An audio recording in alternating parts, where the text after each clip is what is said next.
Apakah dalilnya sahih? Saat bayi dilahirkan terus dilakukan azan, iqamah. Terus azan dan iqamah saat mengubur orang yang meninggal. Apakah sahih dalilnya? Khusus yang masih dihasankan oleh para ulama adalah azan di telinga kanan bayi. Itu yang masih dihasankan oleh Ibnu Qayyim rahimahullah dalam buku beliau. Tapi kalau iqamah memang didhaifkan oleh umumnya ulama. Iqamah di telinga kiri itu tidak ada. Kan gitu. Itu yang masalah bayi lahir. Kalau masalah iqamah dan azan pada saat menguburkan orang mati sama sekali nggak ada dalilnya. Ini perbuatan bid'ah yang mungkar, nggak boleh. Nggak ada azan di kuburan. Sekarang saya mau tanya, bagaimana anda yang suka azan di telinga orang mati ini menafsirkan ayat Allah yang bunyi begini? A'udzubillahi innaka la tusmi'u man fil kubur. Allah mengatakan, hai Muhammad, kau tidak bisa memperdengarkan apapun kepada orang yang di kuburan. Nggak bisa.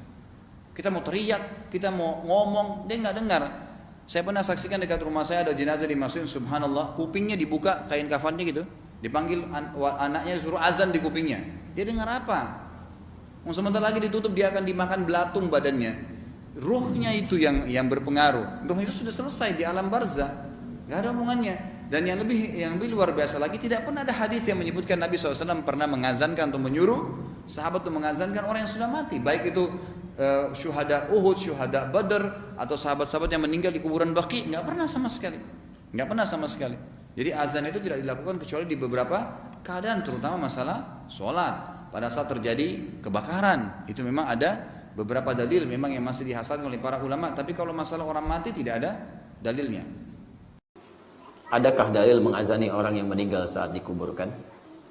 Saya belum dapat ya. Belum dapat. Mungkin karena keterbatasan pengetahuan saya tidak mengetahui dalil-dalilnya, dan biasanya saya kalau belum dapat saya tidak mengamalkan karena saya belum tahu. Di teman-teman yang tahu, tolong tunjukkan kepada saya supaya nanti saya bisa teliti. Kalau benar, insya Allah saya sampaikan dan mungkin saya amalkan. Kalau kemudian tidak ada dalilnya, maka saran saya lebih baik meninggalkannya daripada mengerjakan sesuatu yang tidak ada tuntunannya. Itu saran saya. Kalau dalil untuk mengazani saat dilahirkan itu masih ada, walaupun ulama beda pendapat, tapi ada dalilnya. Ya, ada dalilnya. Sampai beberapa imam, termasuk misalnya kita tunjukkan ada Imam An-Nawawi, termasuk Ibnu Qayyim Al-Jauziyah, beliau termasuk yang menguatkan pendapat itu. Jadi Nabi SAW pernah mengadzani Al-Hasan dan Al-Husain saat dilahirkan. Dan itu masih normal, masih logis. Apa di antara logisnya? Karena fungsi adzan itu bisa mengusir setan. Mengusir setan. Sedangkan sunnah Nabi ketika bayi itu dilahirkan, maka didoakan di antara doanya menjauhkan dia dari setan. Allahumma inni a'udzubika bikalimatika tammah min kulli syaitanin wa hammah. Kan? Min kulli syaitanin wa hammah wa lammatin wa hammah. Ya Allah, saya berlindung kepadamu ya Allah dari keburukan yang menimpa anak saya ini, dan dari godaan setan, dan dari segala keburukan-keburukan, dari hal yang buruk yang menimpanya dalam kehidupan. Dan ketika kita ngubur mayit dan di telinga kanan, qomat di telinga kiri, itu kias ya. Kias kepada bayi yang baru lahir. Bayi yang baru lahir disunnahkan untuk diadzan di telinga kanan dan sunnah untuk qomat di telinga kiri. Maka ketika dia baru lahir ke dunia diadzani, maka ulama mengkiaskan akhir dia di dunia pun sebelum dikubur diadzani. Sehingga pertamanya adzan, dengar adzan, akhir kehidupan duniawinya juga diadzani. Kias. Dan kias masuk dalam hukum syariat. Hukum syariat itu ambil Quran, hadis, ijma ulama dan kias. Tapi yang kias para ulama. Maka hukum adzan bagi mayit, untuk mayit itu sunnah kias. Kias itu menyambungkan satu permasalahan dengan permasalahan yang lain. Dikiaskan ketika dia lahir diadzani, sunnah diadzani, maka ketika dia mati pun sunnah diadzani, supaya awalnya adzan, akhirnya adzan. Pak Ustaz, bagaimana hukumnya mengazankan mayat sebelum dikuburkan? Sebab dosen saya mengatakan itu haram, sedangkan di kampung saya itu dilakukan. Dosen kamu, dosen bapak, dosen antum yang mengatakan haram ini, dia dalilnya dua saja, Quran hadis. Quran hadis, tak ada di Quran, tak ada di hadis, haram. Mana Qurannya? Mana hadisnya? Tak ada, itu haram.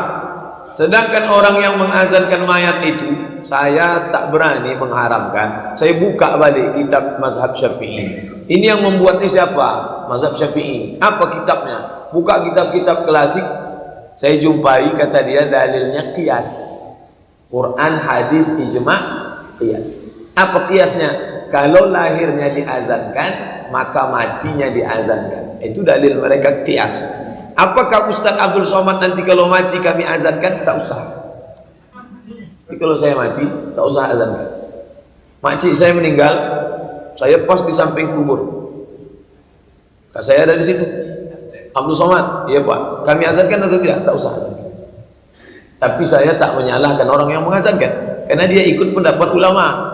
Ulama itu pendapat berdasarkan dalil. Nah, ini tentang masalah bagaimana dalil suatu kaum, dan saya menghormati itu.